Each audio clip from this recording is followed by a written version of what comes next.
Welcome to the Fatigue Files, a podcast that explores fatigue conditions from as many angles as possible while pushing the boundaries of thinking about fatigue as a signal to the 21st century and beyond.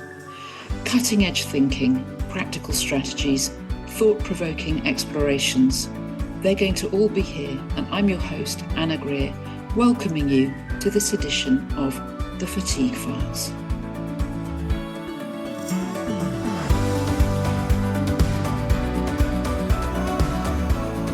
So welcome everybody to this edition of the Fatigue Files, and I have with me a lovely colleague and friend, Matilda Arvidsson, and we're going to talk about Matilda's relationship with fatigue and plants, but it's not what you might expect. You might expect us to talk about herbal tinctures and ingesting plants for healing. We're not going to talk about that. We're actually going to talk about plants as a kind of relationship that brings healing. And this has been very much Matilda's experience. So it's a different angle, peeps, a different angle. So Matilda, welcome. Thank you so much, Anna. It's a pleasure to be here. Well, it's lovely to have you. I'm wondering if a good place to start might be with your journey with fatigue and also maybe how plants came to mean so much to you, where this relationship that you developed with plants, this supportive healing relationship, how that evolved. Yeah, okay, so let me start then to say something about my own experience with fatigue, because I know it's so different for different people. So this is how I've experienced it. So in different periods of my life, I've really been I've experienced experienced fatigue to different degrees. At times to the degree where I simply couldn't get out of bed.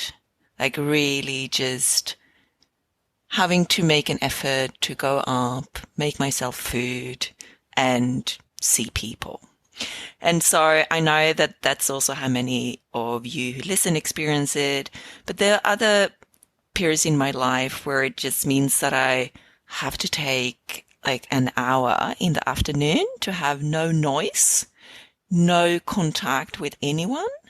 I don't do social media during certain hours, just to have some time to recover and be sort of, to cope with the fatigue that comes back every now and then. So those are my experience with fatigue. And as you said in the beginning, Anna, I am not someone who will be able to talk about tinctures. I do drink herbal tea, as many do, every now and then. But my experience with plants in relation to my experiences of fatigue is rather of being together. So, as someone who experienced fatigue, that also means that I don't always find it, I don't have the strength to go out, see people, and, do all these things that we're always told or often told, that you should take care of yourself, see more friends, go out, have fun. And I've just found it exhausting. And it's not that people are nasty or anything, but it's just overwhelming sometimes for us for different reasons. So I should also say that my relationship with plants have dramatically changed during my life. So I grew up on the countryside with a lot of nature, plants, trees. I was out playing in the forest, and I didn't think much of it. There were always plants outside and inside. I didn't think about it at all. And when I started, so I'm in academia. I work at a university. That's my career. And I've always had a life where I felt that, oh, I have to work. It's really fun. Let's go to all these conferences. Let's travel here and there. So a very active academic life. And that also has meant that having plants at home wouldn't be an option. Like, I just didn't have time to water them or care for them. I would always want to rather be out and about doing all these academic activities. And I also experienced, as you know, growing up in a very sort of traditional gendered-based household, that plants are a duty for women. That it's something that should decorate the home, and that it's, you know, it's something you show off to your, you know, guests that you are a very good housewife. And I didn't want to be a very good housewife. I wanted to be an academic. So that was sort of, I did not at all relate to plants indoors as something that was for me. But then I had sort of early on in my academic career, I had a very traumatic experience of domestic violence.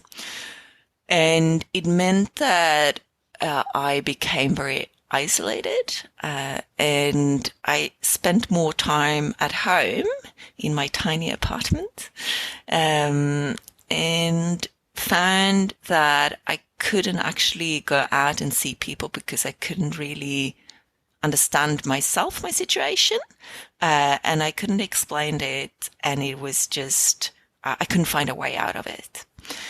So in my tiny apartment, I found that it was me and my books and my work, and then the other living thing were my poor plants, who had gotten so little attention. I hadn't properly watered them or whatever you're supposed to do. But at that point in time, which was very difficult for me to just cope, the plants became sort of my only point of reference. There were other living entities that, you know, that I could extend a care towards, and that seemed to respond positively to my interaction. So that was sort of the beginning, or the shift, where I started to notice that, well, plants are not only the kind of housewifey thing or a decoration that you have, but something that responds when you interact with them. I mean, what strikes me there, Matilda, is the power of that kind of relational moment, the responsiveness of the plants to you, and also the comforting nature of the fact that you could extend care to something else that's alive, a living presence in your tiny flat, as you put it. That must have been really amazing, next to the kind of wilderness that you were experiencing in the relationship and the kind of relational deficit, the violence and the deficit of contact, in a way, against which that was set. Do you have any kind of way that you'd like to open that out a bit more, that relational dimension with the plants, and how that began to land in you in a way that invited you to unfurl into a different space? Yeah, so thank you. For me, it was really about having someone witnessing my life, to be with me in my life that was, as you say, responsive. And I think it's really important in this context also to say that this is not about romanticizing plants and saying that, oh, no, you just extend care to them and they will bloom, because they don't. They die on you. And my sort of first tentative interactions with my plants were to, try to figure out, what do they need? How can I, do they need soil, new soil? How can I make sure that they get light? And what do they need? Rather than how can they beautify my apartment or my life. And it was also a very tactile relation because, and I think I share this with many people who experience fatigue, sometimes you just don't, you need to have tactile experiences, and you need that also with other livings. But that doesn't necessarily mean that you have to have, another human to hold hands with. It can actually be too much or too overwhelming, or as in my case, I had so many negative experiences from those kind of human relations. And sometimes some of us have pets, but a pet is not for everyone. It can also be overwhelming to have a dog that barks at you, have these loud noises. And the plant is a very silent creature, but a very tactile creature as well, or individual. I often took to, maybe a housewife would say, or as I was brought up, that you have to dust the leaves of your plants so they look fresh. But actually having that interaction with the plants where you caress them, actually make sure that they are not covered in dust, or that they don't, have anything that hinders their lives. That's not only helping them, but to me, it was a very comforting relationship, being able to have that touch and exchange. Now, I can't say that my plants loved it. Maybe they were horrified by or afraid of me, because there's this, of course, the relationship I took to my plants, not as a, they don't speak back, and it's nice to have someone who you can just talk to him without having to make sense, having to have a narrative that holds together, or having to hear that you should just cheer up or get your life together, or whatever those kind of cheerful, often well-meaning things are. But that, so that relationship was very much tactile and just gently trying to find a way for me to be nursed back to life through seeing them respond, or experiencing them responding to both my touch and my, they need our breath, and we can breathe because of them. That's basic biology. Yeah. But it's also basic relational exchange. There's so many layers to this that are really, really rich. That thing that you've just said about the exchange of breath, and the way that all life actually ultimately depends on plants. The ancient intelligence that implies, the evolutionary intelligence of plants. But the other thing that really strikes me here is the plant-like nature of what you were reaching out for, because you said that the plants are sort of gently, they're non-cognitive, and they move towards and away. They respond to light and dark. There's evidence that they pick up the kind of energetic vibration of emotion from humans, even being able to, in some cases, pick up intention, which sounds really interesting, but there have been some experiments done where someone goes into a room with the intention of harming a plant, and the plants register it at an electromagnetic level or level that is readable by a suitably sensitive machine. There's just something here about the way that the plants were pressing towards life. There is an agentic quality, but it's as you say, it's tactile, it's tentacular, it's stretching out, it's tentacled, it's moving in multi directions at once, far below any cognitive level. And I was really struck by that sense of you, Matilda, almost being plant-like in what you were looking for. You absolutely didn't want the cognitive judgmental interactions of the analytic mind saying, you need to do this, you need to do that. You were really coming out of head into body, but into this wonderful unconscious resonance with this other being whose modes of being and sensing and moving in the world are very different to our own. Just wondering if anything comes up as I say that from your experience at that time.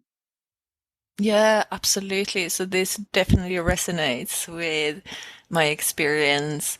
So, in the actual particular situation of the domestic violence, so I'm sure as many others have experienced, it doesn't have to be domestic violence, but when you're in a life situation where you just can't be, and you are, and there's no direction for you, you just don't know how to go on because there's no direction for you, and people exactly tell you, get on.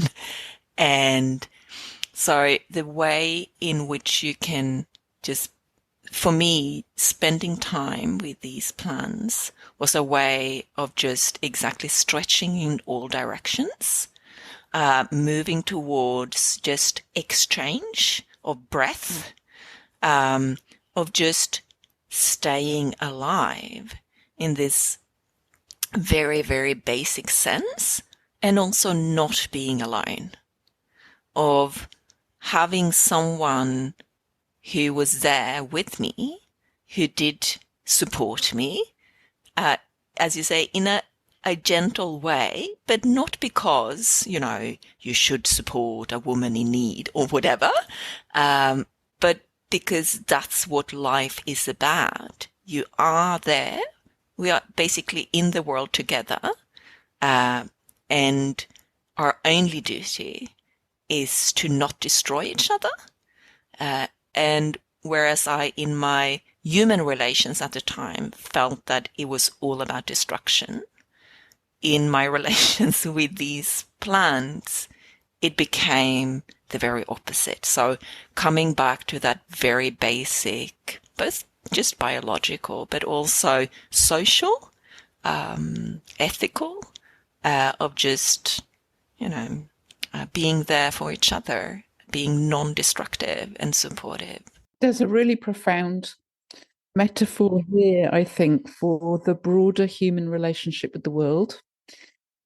We think, if we think about the 21st century situation and the 20th century and 19th century situation in which humans have very much made themselves the central actor in the world, the reference point, and human well-being has been an overriding aim notionally, but much of what is done in the name of human priority is very, very far from generating well-being, and in fact often works to the opposite.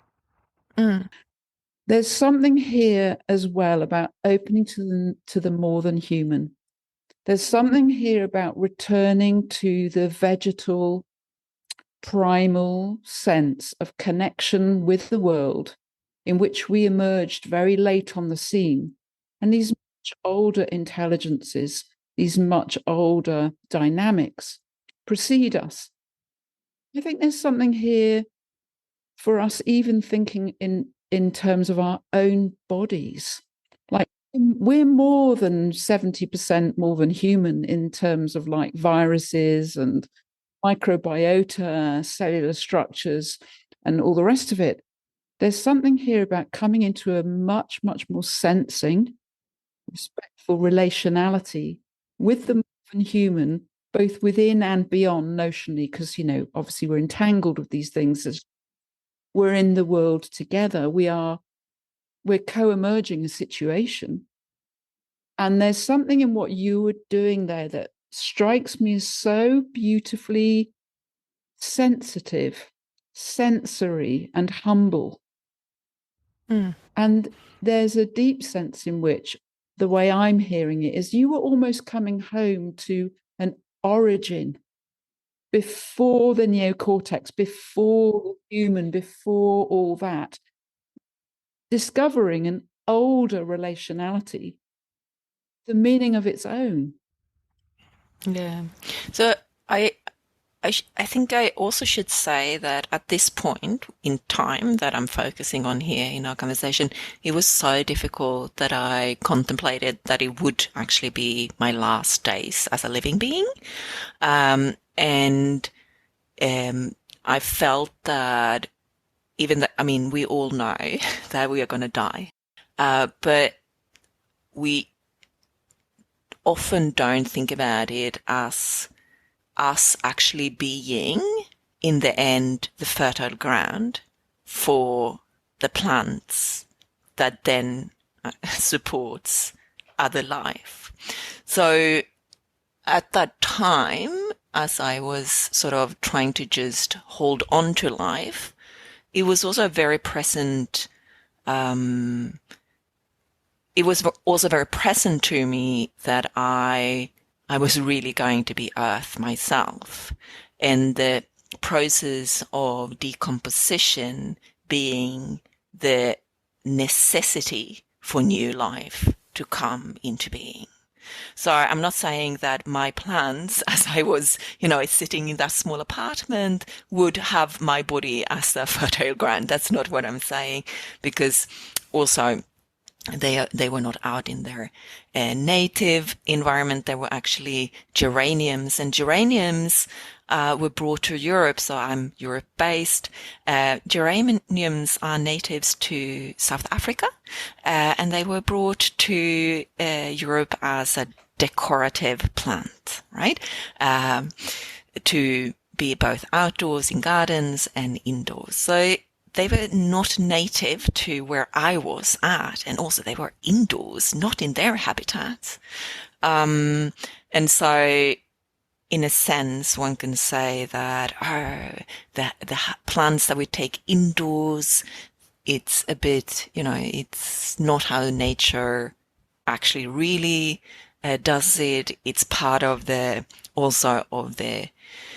of capitalist economy, where we buy plants, we sell them as commodities, whereas they are actually living beings. So in that situation, it was both that I was in. It was both this understanding of a deep connection of myself actually being not only a human being, but potentially the fertile ground for new life, and how this related to, plants to come, grass or whatever it may be. But also, I've thought and since been thinking and writing also about what it means to be a human in this relation with non-humans. What kind of right do I have to almost hold these plants captive in my flat, where they are it's not their natural habitats, and is there a relation that is non-extractional and not sort of can there be an exchange that doesn't put me as a human in the center and can be done outside of this kind of capitalist sort of making money from plants and making them into commodities? So those are the things that I also sort of have taken away from this first experience when I had my sort of turn towards plants. So one of the things that I've done since is to share parts of my plants with friends.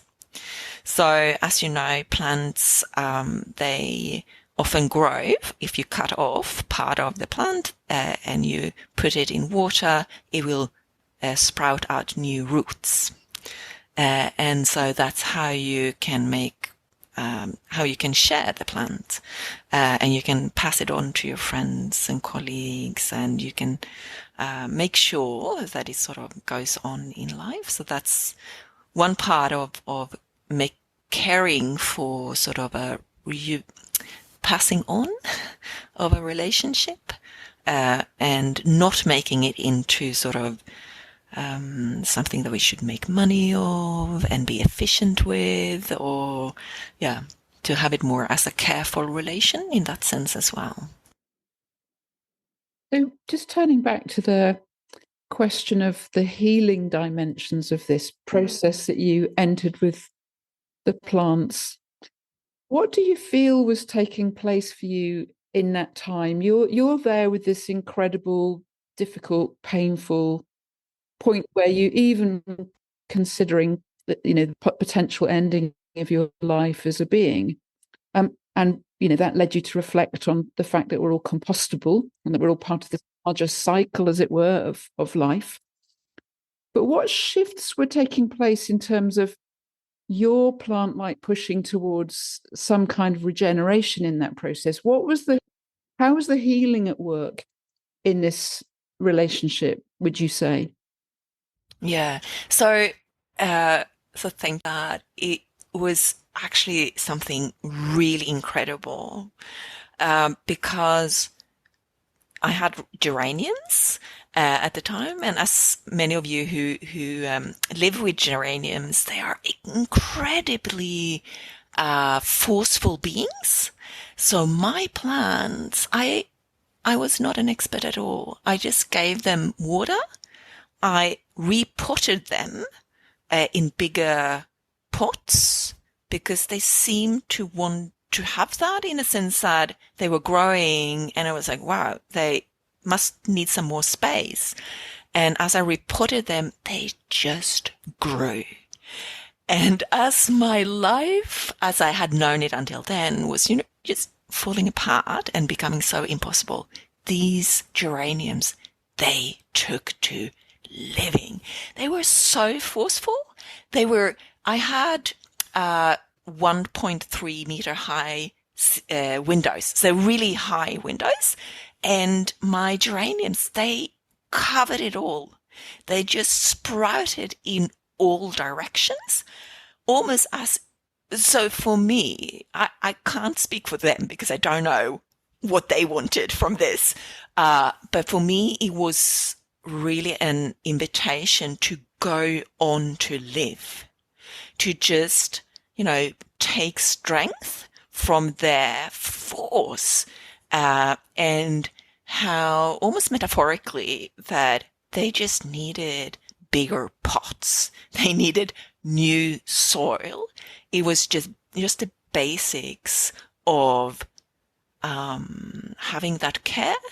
And once you have that kind of care and a relationship, a companion, whether it's a plant or a dog or a human or any other non-human or whatever, it doesn't really matter, but who sort of calls you back to life and reminds you of how forceful power that is. I was amazed. I could almost see them grow. And also because I spent so much time, as many who are exhausted, we spend a lot of time at home. And sometimes we just watch the dirty dishes pile up and we get more exhausted. But sometimes we can notice how a plant actually grow a new leaf overnight, or how a new sprout comes out, and that that power is so invigorating, or at least for me, it has been.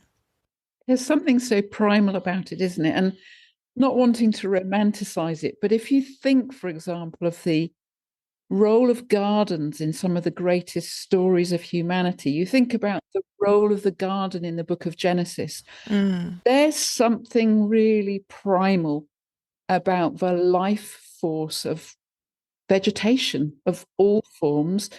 There's some really profound relationship between the human capacity to live, the force of life itself moving through plants. Because I was really struck then by the resonance between the force of the geraniums, which it seems that you almost somatically responded to, right? You have a sense of the metaphorical dimensions of it, but when you were speaking, your body posture and everything changed in a way that was really, really unconsciously, somatically powerful, the force of that life force itself. And then that thing that you said about the metaphorical need for different soil, bigger pots.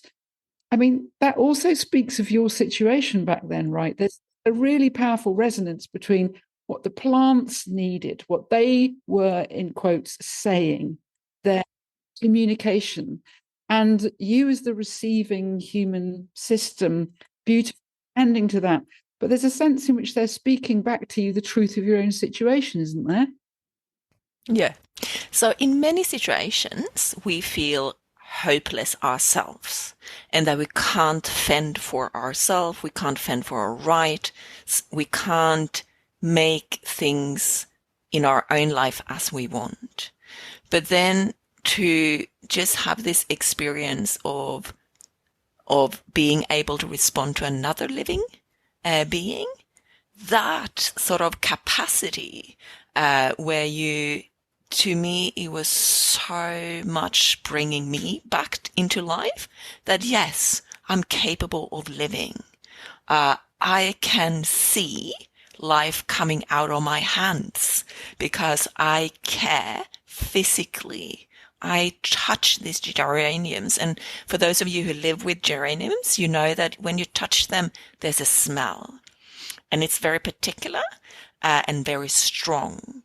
And so we're not supposed to touch them too hard because that damages them. But just lightly, touching their leaves brings out this immense sensory experience that is also the smell. And they have very fine hairs. So having them touching, your face or whatever, it has this very, very light and soft touch,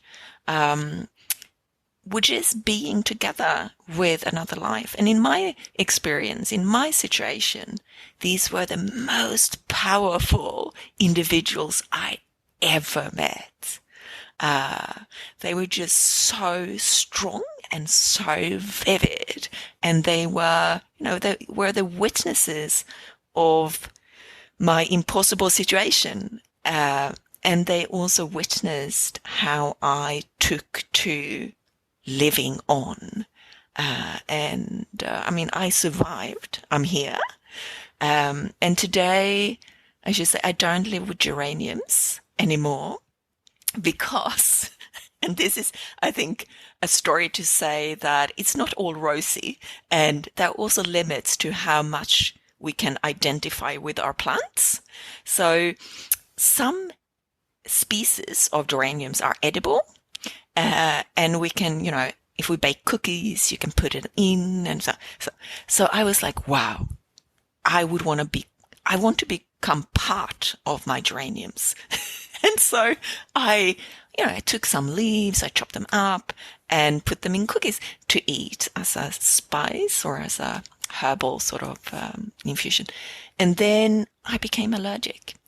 And I developed even a respiratory allergy towards a very strong smell.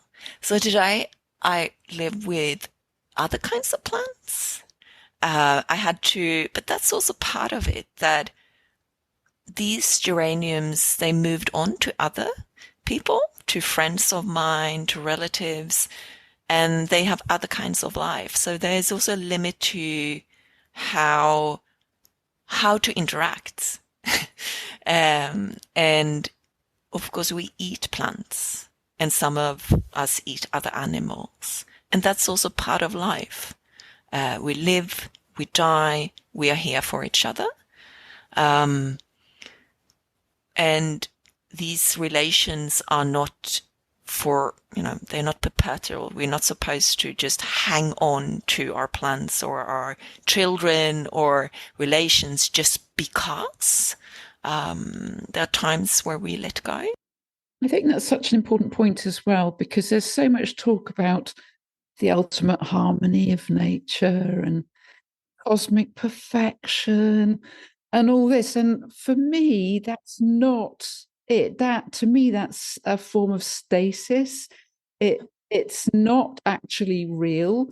When we actually look at what the vibrant nature of becoming in its kind of dynamic expression, even in our own bodies, there are these points of limits, relationships of flow, yes, but of interruption.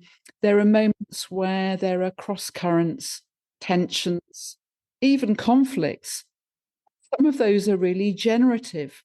And there's an argument, isn't there, for saying that growth also occurs through hitting these bifurcation points where either a system is going to break down or it's going to make a leap to a higher level of functioning. And I think that's really true for us as humans. And I think it's a very important point actually on the kind of fatigue recovery journey, is to understand those movements and tensions and conflicts and dances and becomings that happen in our own body. So we're constantly in movement. We're not a static thing. The body's just not a thing that's static.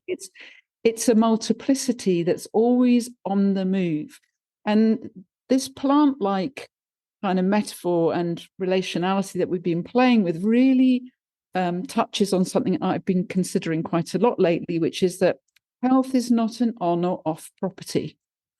Health and illness, dysfunction or function, are emergent properties of complex systems. And complex systems are so complex that there are things that happen in those systems that we're not even aware of. And what that means for us is that recovery from illness is not linear. It's not a linear process. You can't always identify ahead of time, if I do this, then I get that. Because you're looking at a lively system, which again is 70%, at least 70% more than human. So there's this need, I think, for respectful relations that actually encounter what is there as it is in all its complexity, while at the same time understanding at a simple level what it needs. So plants, hugely complex beings, right? But you gave them soil, water, light, positionality, space. Very analogous for us, that our bodies evolved in certain ways. We need certain light and dark. We need certain dietary inputs, certain amino acid profiles, certain amounts of hydration, etc., etc., etc. But at the end of the day, we're also unique, complex. And so there's this wonderful dance between understanding parameters while remaining open in relationship to the body, to whatever's going on, where health is a direction of travel, so is illness. I so relate to this because, of course, at times I do have bouts of exhaustion again. And I also want to relate it back to what you said earlier about gardens, because to many of us, having a garden comes with huge responsibilities of having to cut the grass and to work a lot, and then it doesn't look as good as it's supposed to do, and it turns brown instead of green, and so it becomes more of a duty than actually a caring relation for us. And so I think it's really important to acknowledge that gardens as well doesn't have to come with these, fences or borders where you do that you have certain flowers in certain flower beds and you have your hedge and whatever. If that is your thing and if that really works for you, then that's great. But for many of us, the greatest garden is to just walk out in the nearest forest and to have that sense of being in nature, and being with plants and interacting, or having, in the smaller sense, that garden, or that forest indoors with our flower, pot of flower, or whatever, to just have a bit of a relation that we actually can sort of relate to, that doesn't come too overwhelming, where it doesn't become something that you have to